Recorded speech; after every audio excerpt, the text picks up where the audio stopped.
Suddenly, the relationship between my husband and our daughter took a turn for the worst. That was when my husband's infidelity came to light. In the midst of this worst-case scenario, my husband, John, made an unthinkable decision. I won't be attending Emily's graduation ceremony. On the day of our daughter's graduation, my husband took off on a trip with his mistress. I couldn't forgive him. Prioritizing his mistress over our precious daughter?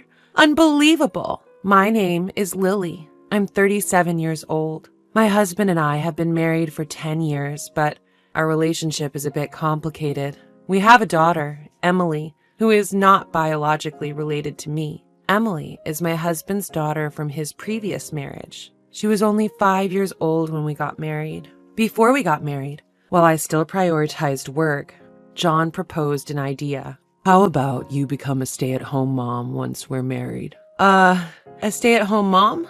I travel a lot for work, right? Emily is still young, and so I've been leaving her with my parents, but after we get married, you'll be her mom, so I'd rather not rely on my parents too much. That makes sense.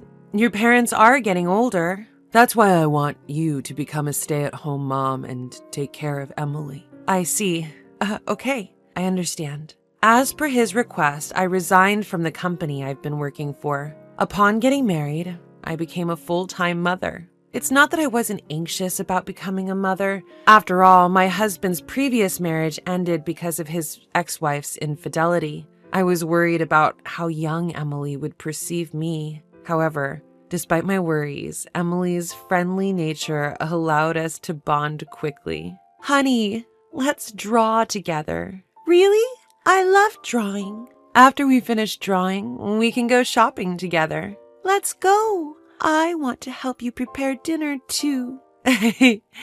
Thank you. That makes me very happy. I've been doing my best to build a genuine mother-daughter relationship. The first time she called me mom, tears came out of happiness. Day by day, as I spent time with my daughter, my love for her grew deeper. Blood ties didn't matter. I saw her as my real daughter, and I continued to pour my love on her. Before I knew it, she was 15 years old, already an 8th grader. Perhaps it was the onset of adolescence, but I had started to feel a slight distance between us. Previously, she would always be home by 6 p.m. at the latest and would let me know if she was going to be late, but recently she's not often home until 8 p.m. That day, too, she arrived home past 9 p.m. with no prior communication. Welcome home. You came home late, didn't you? Dinner is ready. I'm back. Is Dad coming home late again today? Seems like another day of working late. Come on, let's go ahead and have dinner. Okay. Just then, Emily murmured, You know. What's wrong? Well, you see. Yes? Never mind. It's nothing. Upon saying this, Emily went quiet. What just happened? She was definitely about to say something, wasn't she? Why did she stop midway? While I was concerned about her attitude, I knew it was a challenging age for her. I decided not to interrogate her, but to wait for her to talk to me voluntarily. Then, one day, when I got back from shopping, I found my husband at home earlier than usual. Furthermore, he was having a heated argument with Emily. I quickly intervened between the two. John, why are you raising your voice so much? Calm down. Lily, what happened? You've never shouted at Emily like this before. My husband awkwardly looked away and muttered, It's nothing. It can't be nothing. Is it about school choices? If so, why don't the three of us discuss it together? I said it's nothing. You're being too persistent. Just leave it. I'm going to take a shower. Wait a second. He quickly left the living room. Feeling the awkward atmosphere, I couldn't help but ask Emily, what happened? Nothing. Nothing? It's nothing. Emily, please talk to me. Something must have happened for it to escalate to a fight, right?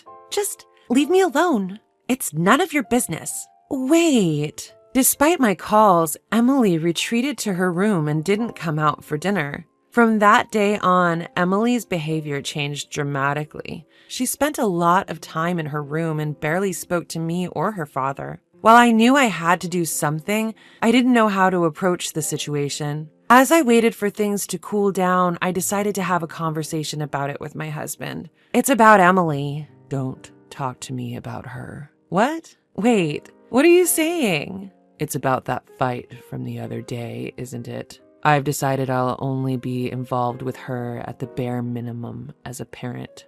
What? Don't be so irresponsible. Emily must be struggling with something. I don't care. She rebelled against me. What's that supposed to mean? Despite my repeated inquiries, he refused to explain why they had argued. Eventually, my husband made a statement that made me question my own ears. I won't attend Emily's graduation ceremony. What? Wait a minute. A middle school graduation ceremony is a once-in-a-lifetime event? I don't care. I've decided not to go, so you go alone.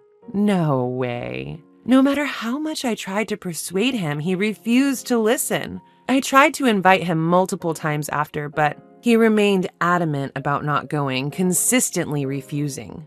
It's her graduation ceremony, for goodness sake. I don't want to upset Emily. I have to somehow convince him to attend. As I was waiting for the right moment to bring up the conversation again, something happened. While cleaning my husband's room as usual, I found an envelope wedged in a gap in his bookshelf. When I opened the envelope, I found 2 round-trip tickets for a train to Chicago. Why were there 2 of the same tickets? If it were a business trip, he wouldn't need 2, would he? That's when I realized. The departure date printed on the ticket was the same day as Emily's graduation. I had a bad feeling about this. I immediately hired a private investigator to confirm my suspicions. A few days later, my fears were confirmed. It was revealed that my husband had been having an affair behind my back. The investigator laid out a series of photographic pieces of evidence and calmly explained the findings. Well, it appears your husband is indeed having an affair. The other woman seems to be a junior colleague from his company. I see. I never noticed because he's been working late and traveling a lot for work. I hate to break it to you, but during our investigation period, not once did he work late. Every day he was either at the woman's house or out dining with her. I see. It seems he's planning to take a week's trip to Chicago with this woman. At that moment, both trust and affection for my husband vanished into thin air. I couldn't believe it. Not only was he having an affair while having a family, but he was also planning a trip with his mistress on our daughter's graduation day? I absolutely can't forgive this behavior. When I got home, I started looking for a new place to live so I would be ready to leave at any moment. I also made the decision to return to the job I'd once quit. I'll have the capability to thrive in any situation as long as I have a new place to live and a job. That's when I had a sudden realization. That is, none other than the presence of Emily. To be honest, I think of her as my real daughter and I love her from the bottom of my heart. Even if I were to get a divorce, I want to keep custody of her. But would she choose to stay with me, a non-biological mother? Wouldn't it be best for her to be with her father, who she has been with since she was born? Given the recent infidelity of my husband, I had become pessimistic about everything at this time. I had no confidence that she would choose me. At worst, I had to prepare myself for living alone. Since then, I have decided to cherish the time I had left with my daughter. On my days off, I invited her to go shopping, went to cafes together. Even if I get a divorce and we get separated, I'll make sure to hold on to the memories of these days. I engraved the joyful moments with her into my heart. While eating out together, I decided to casually bring up the topic of her graduation ceremony. Your dad said he can't make it to your graduation ceremony. Oh, really? I'm sorry. He seems to be busy with work, but I promise I'll be there. Okay, I'm fine with just you. I don't need anyone else. As expected, Emily's reaction was rather indifferent. Seeing my own daughter like this, I couldn't help but feel indescribable emotions. Graduation day has arrived. When I woke up in the morning, my husband was already gone. I guess he went on a trip with that mistress. Of course, I attended the graduation ceremony alone. As I watched my daughter receive her diploma, tears welled up in my eyes. She was so small when we first met. I don't want to let her go. My feelings were growing stronger, but I kept telling myself, it's time for me to decide, and forcibly suppressed my emotions. After the graduation ceremony ended smoothly, we returned home. Before my husband comes home, I'll tell Emily everything and leave the house. I had decided that, but when it came to it, I couldn't bring myself to start the conversation. As I hesitated for a moment, my daughter spoke up. "Hey, Mom, even if we're not biologically related, you're still my mom, right?" "What?" Despite being taken aback by her words, I confidently responded, "What are you saying? Of course I am. I'm always going to be your mom." "Yeah, I thought so. I'm glad to hear that." The moment I saw her smiling warmly, my heart instantly felt lighter. Now's the time. With that thought, I made up my mind and decided to open up and share everything. "Emily, I'm thinking of divorcing your father." "Yeah, I think that's a good idea." "What?" I was surprised at how easily she accepted the idea of divorce. Are you okay with it? The divorce, I mean?" "It's okay. You found out about his affair, didn't you?" "Wait, did you?" "Yeah, Dad's having an affair." "How did you?" "I happened to witness his affair that day. When I confronted him, we ended up in a big fight." That day she was referring to was the day that they had that loud argument some time ago. She had coincidentally spotted her father and his mistress in public and confronted him, which ended up turning into a heated argument. My eyes started to burn, and my vision became blurry. Was she carrying this burden all by herself this entire time? The thought made my chest tighten with unease. Holding back my tears, I looked Emily straight in the eye. "You can choose who you want to be with. It's your decision." "What are you talking about? I am definitely going with you." "Are you sure?" "Of course. I don't need a dad who cheats when he has a family at home. He's not worth being around." "Emily, you're my only family." I tightly embraced her. That's how it was decided that I would take her in. Our actions following this were quick. We somehow managed to complete the move before my husband returned from his trip, carrying our belongings into the new house we'd already contracted. Since I had everything planned ahead, the process ended up being quicker than I expected. 1 week later, seemingly noticing the divorce papers on the desk, my husband called. "Hey, Lily, what the hell is this about these divorce papers?" "They mean exactly what you think. Let's get a divorce." "Are you still mad about me missing the graduation ceremony?" "It was because of work. I had no other choice." I was utterly disgusted with my husband, who even now was still trying to play dumb. "Work. Right. What's that supposed to mean? I'm always busy with my business trips. By the way, did you attend the graduation ceremony as planned?" "Yes. Next, it's time for me and Emily to graduate from you." "Huh? What are you?" "Did you have fun? Your trip with your junior colleague? Mary, was it?" What are you talking about?" "Then explain what this is about."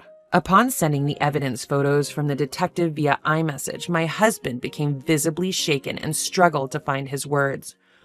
Why would you secretly take photos like this? Are you a stalker? That's disgusting."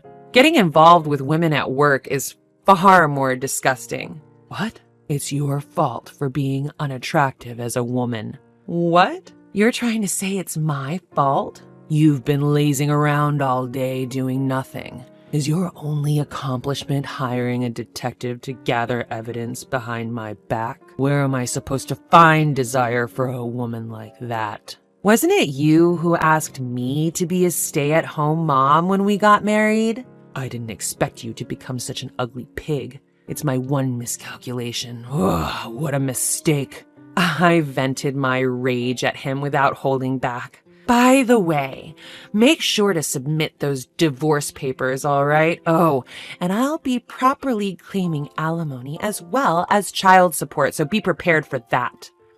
Wait a minute. Emily is my child. Are you planning to take her without my permission? Yes. Emily made her own decision. She wants to be with me, not you. No way. I'm the one who shares blood with Emily. There's no way she'd choose a stranger like you. The moment I heard those words, my patience snapped. Huh? Who's talking? Who decided to go on a trip with a mistress instead of attending his dear daughter's graduation ceremony? You should be embarrassed. You, how dare you go that far? Being married to someone like you is nothing but a dark chapter of my life. Our marriage is over. Emily and I are going to live together, never show up in front of us again. My daughter gently rubs my back, giving me strength after my impassioned outburst. She then snatches the phone to speak her piece to her father. Hello, Dad? Emily, what the hell are you? From now on, I'll live with Mom. Don't bother us again. You, who do you think you're talking to? I'm your only biological family, you know. Then she coldly retorts, Family? You betrayed me and Mom, and you call that family? Don't make me laugh. Blood ties mean nothing. I have decided to believe in my mom, who truly loves me. You're the lowest of the low. Having affairs while being married? Disgusting. You're no longer a father in my eyes. With that, she hung up the phone. With a deep sigh of relief, she stretched her body wide and beamed with a smile of pure joy. Seeing her like this somehow lightened my heart, too. With sufficient evidence of his infidelity, I was able to quickly divorce him. Emily strongly wished for me to have her custody, and so I did. Through a lawyer, I demanded compensation from his mistress and also made sure he paid alimony in addition to that. Chan's mistress was outraged at being sued and immediately broke up with him. Moreover, as she spread the story of their breakup at work, his reputation plummeted. News of his affair and abandonment by his daughter quickly spread throughout the company. Apparently, John got dumped by his wife for having an affair with a junior colleague. LOL. Didn't he have a daughter? Man, that's really low. To be abandoned by your own daughter? That's a major oof.